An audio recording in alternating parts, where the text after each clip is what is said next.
All right, listen up, everyone. Welcome to the Grade Makeover Kitchen Audit.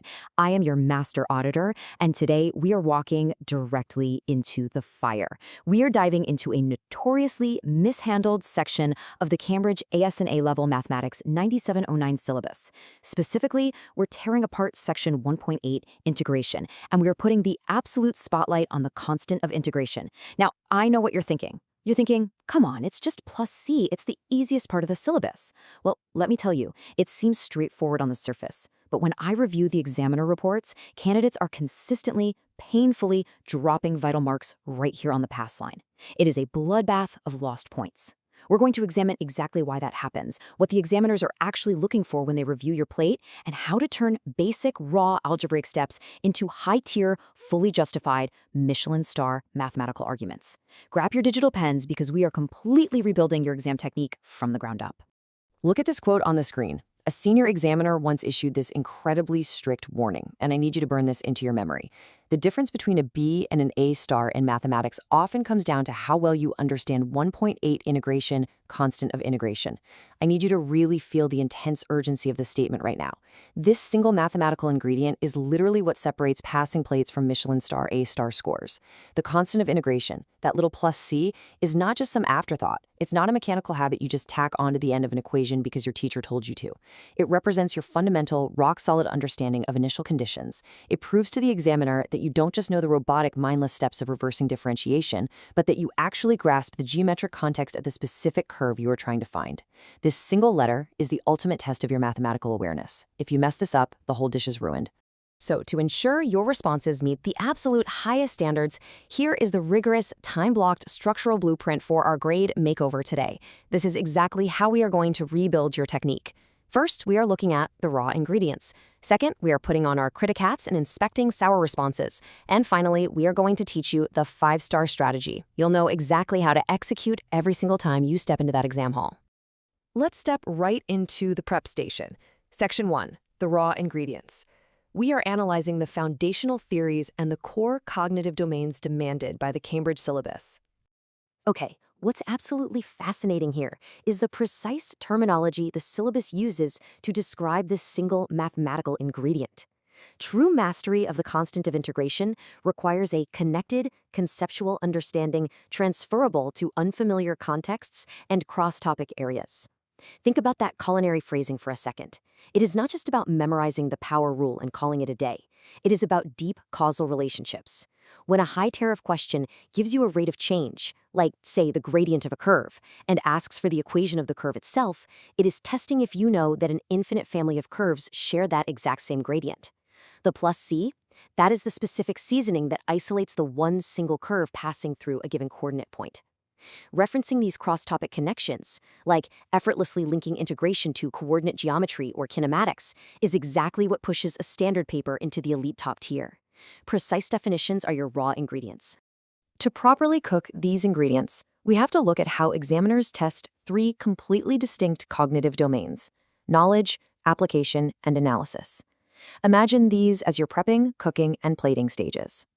Knowledge is your baseline. Knowing your standard integral formulas. That's just getting the ingredients out of the fridge. Application is taking a specific coordinate from the exam text and substituting it into your newly integrated expression. But analysis? Analysis is where the A-star marks live. That's when you evaluate the entire context of the problem to determine exactly why that specific constant matters to the physical or geometric scenario. Simply throwing raw, unanalyzed definitions onto the page without demonstrating all 3 of these domains, especially the analysis, is a guaranteed way to fail the audit. You cannot just serve raw flour and call it a cake, right? You have to cook it down into an argument. All right, grab your proverbial red digital pens because we are pivoting to Section 2, Inspecting Sour Responses. We are going to diagnose exactly why student responses so often taste incredibly sour to Cambridge examiners. When you blast through the Cambridge Principal Examiner reports, you find 3 massive, glaring warnings from the grading teams. Number 1, vague details lacking specificity. Answers regarding the constant of integration are constantly too vague. Examiners want precise mathematical details, not sweeping, lazy statements. Number 2, poor format and presentation. If your algebraic working looks like a disorganized kitchen after a dinner rush, method marks are instantly lost. They cannot reward what they cannot read. But number three is the fatal flaw: generic answers missing context. Providing generic integration steps without ever linking them back to the specific scenario is a massive sour trap. If a boundary condition is sitting right there in the text and you just casually leave your final answer as plus C without solving for it, you have missed the geometric context entirely. It is sloppy technique and examiners absolutely hate it. Let me bring you into my kitchen for a second to really show you what this looks like under pressure. I was running a simulated timeline test with two of my apprentices today. Let's call them Alex and Sam. I project a high-tariff, multi-part Cambridge question on the board, alongside a real low-scoring student answer that completely missed the mark. I look at them and say, we have exactly 4 minutes to salvage this broken text block. Go. Alex immediately starts panicking. He looks at the left side of the screen, the raw descriptive response. He wants to overload the layout with heavy terminology. He's saying, we need more definitions. We need to state the power rule. If we write out the fundamental theorem of calculus, they have to give us marks. And I literally have to slam my hand on the counter and say, Alex, no, stop. You are dumping raw, unanalyzed facts onto the plate. The student here integrated the function perfectly. Beautiful calculus. But then they just stop at y equals function x plus c. They didn't cook it down into an argument. Because the command words to find the specific curve were ignored, 60% of the available mark yield is instantly slashed. Then Sam jumps in. Sam is a fast cook. He looks at the problem and says, forget the heavy definitions, let's just make the algebra look pretty. He creates beautiful sentence presentation, aligning all the equal signs perfectly. But I have to look at Sam and say, Sam, your plate looks nice, but you completely forgot the core ingredients demanded by the question. Finally, we look at the right side of the screen, the cooked evaluative response. This is the Michelin star standard. The student integrates, identifies the constant c, and immediately pulls the coordinate out of the text. They substitute the values, justify it with evidence, solve for c, and rewrite the entire final context-specific equation. They anchor the abstract math to a specific geometric reality. That right there is the difference between a raw, descriptive paragraph and a perfectly balanced evaluative argument. Kitchen freeze. Stop everything you are doing. Look right at the screen. Before we unlock the rest of this 5-star paragraph structure to completely transform your final grades, you need to optimize your revision recipe. Take a single second right now to subscribe to Ace the Exams @AceExams and hit that notification bell. Make it ring. You absolutely do not want to miss our weekly grade makeovers. Whether you are cooking up results at IGCSE, O-levels, or mastering AS and A-levels like we are today, let's get back to the pass line. Now that our kitchen is back in order, let's step into section 3, the 5-star strategy. I am going to show you exactly how to salvage a broken response block using our ultimate method mark strategy. We use a standardized 5-step sequence for systematic processing to make sure every single mathematical logic string is perfectly tied together. Think of this like the PEL structure, but for high-level mathematics. Step 1, identify elements. Extract the raw data from the text. What is the derivative, and what are the exact boundary conditions? Step 2, apply principles. Actually perform the integration accurately. Step 3, execute analysis. Listen to me. This is absolutely crucial. Even if your final answer has a minor arithmetic slip, systematically showing the substitution of those coordinates to find C earns you massive, vital method marks. It shows the examiner your logic is sound. Step 4, verify results.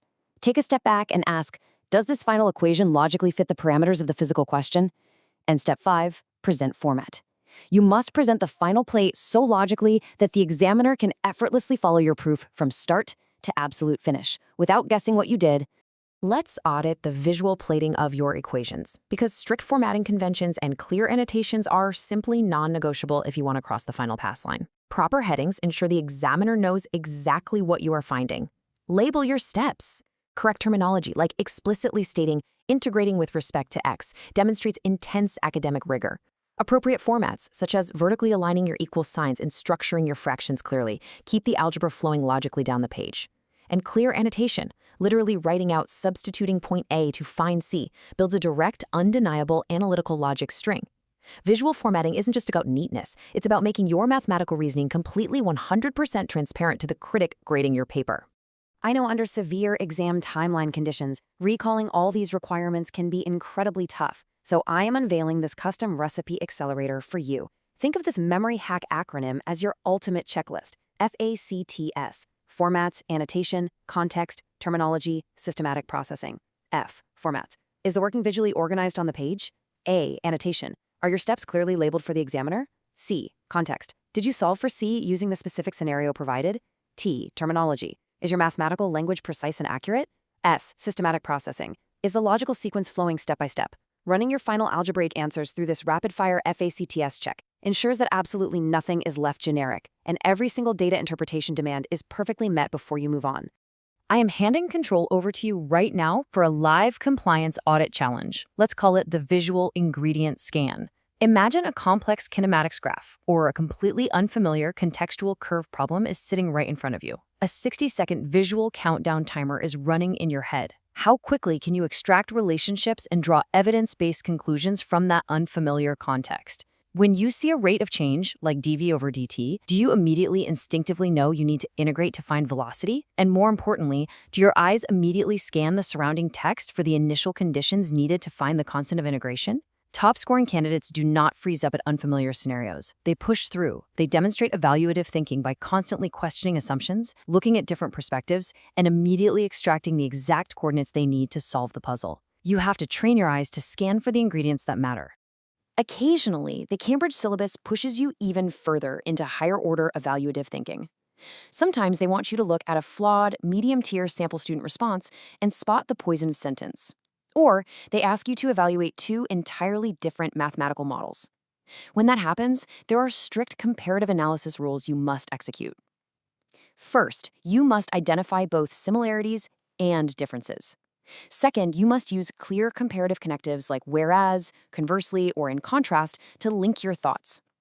Third, you must support each comparison with hard numerical evidence pulled directly from your integrations. And finally, you have to draw relative conclusions about their validity. If you just write a simple descriptive paragraph here, your score will drop like a rock. You absolutely must blend mathematical facts with flawless comparative evaluative logic to secure the absolute highest tier of marks on the dashboard. Look at that. If you follow these steps, your Michelin dashboard meters are going to max out at a perfect 100%. Let's distill this entire masterclass down into the 3 universal rules you need to survive. Number 1, the 3-step ingredient prep. Decode the question and find your boundary conditions. Number 2, the heat control formula. Manage your timing so you never leave an integration unanalyzed. And number 3, the pass line review checklist. Use your FACTS acronym to ensure every single plus C is anchored to reality. Now, I need you to execute this final instruction. Subscribe to Ace the Exams at Ace the Exams right now. Click that notification bell so you are always prepped for our weekly grade masterclasses. And drop a comment below sharing exactly which Cambridge subject and syllabus level, IGCSE O level, AS, or A level, you are preparing to conquer next. Stay sharp, keep cooking, and I will see you in the next audit.